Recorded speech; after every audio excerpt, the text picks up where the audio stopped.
what is happening, what is good on your absolute bunch of legends. So what I'm going to do in this video is I'm going to show you how to create like a light ray effect onto like something. So let's say you've got a nice scene and you want to put like light rays with a little bit of a gobo effect into the scene so that you focus on the chair and the coffee table. You know, you've created a scene where you want that emphasis on mainly just these two objects, or any kind of object you want. You can do it for like a car, or you can do it for pretty much anything you want. So I'm going to show you how to do that. Let's jump into the video. And this way is not going to make you import, you know, you can go and download Gobos, but I'm going to just show you how to use one of the shader nodes to just give it that nice gobo effect. So let's jump into the video like I said. So the first thing you want to do is you want to make sure you're in cycles. So I am in cycles. If you're in Eevee, just change it to cycles. And then what you want to do is go here to your world, change the strings to 0. So now if I go here and I turn this off, you can see everything is completely dark.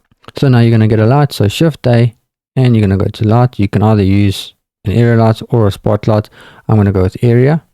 Go S, scale it up pretty big.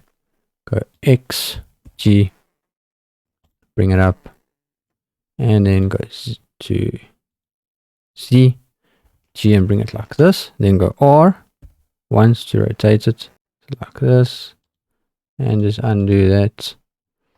And then what you want to do is go R, rotate it like this so it faces the scene, and then go to Z, go to Z again, and then go R. So we rotate it like that. So now it's facing there. We can obviously change it later.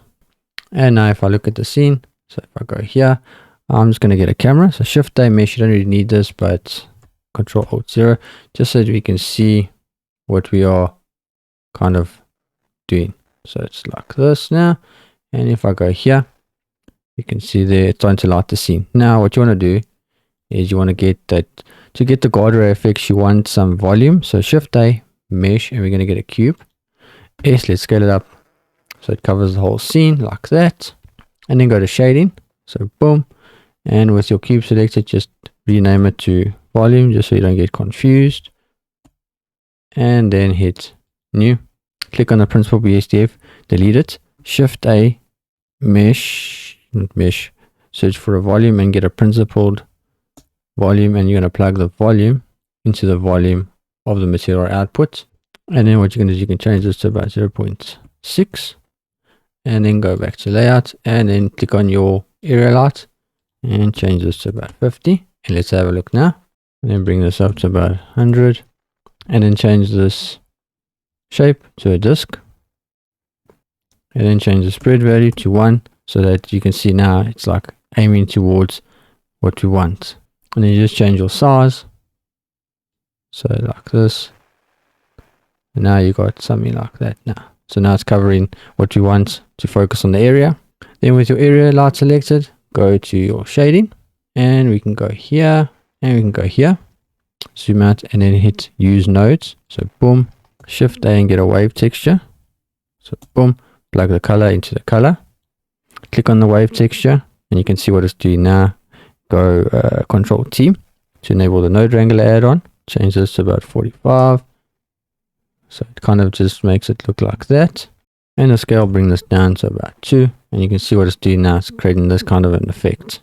And the distortion, let's make it about 8. Just so it gives it kind of a, you can see it just changes things up a little bit. Gives it, it basically creates a gobo for you.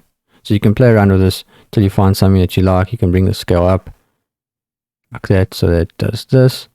Or you can bring it down, completely up to you. You can make it like 10, so it then doesn't have so much of an effect. So let's go with like 3. And then what you can do is you can go back to your layout, and you can then change your spread to maybe like 4. And that just gives it a bit more of a blur like that. So you can always go to maybe like 2.5, and then it still gives you that gobo effect, but it's not as harsh. And then as well, you can change your color, so you can play with your color, and that just gives it another kind of an effect. So it does that, and it gives you that nice blue kind of effect. You can change the color to whatever you want, and then you can also play with the color of the volume. So if you go to shading, select your volume, and you can play with this color, and you can play with that. You can change that, and it looks pretty nice. So it's got that nice guard rays effect, and you've got those nice gobos as well. And yeah, this is how to do it without importing a gobo texture. You could always add your own texture, go download gobos, or you can do it like this. Also looks pretty good. So, and that's what it looks like. I just repositioned my camera and added this nice thing for the thumbnail. Change the border, but hopefully you enjoyed the video. Make sure you hit the subscribe button. So feel free to check out the Patreon, and I'll see you in the next video. Peace.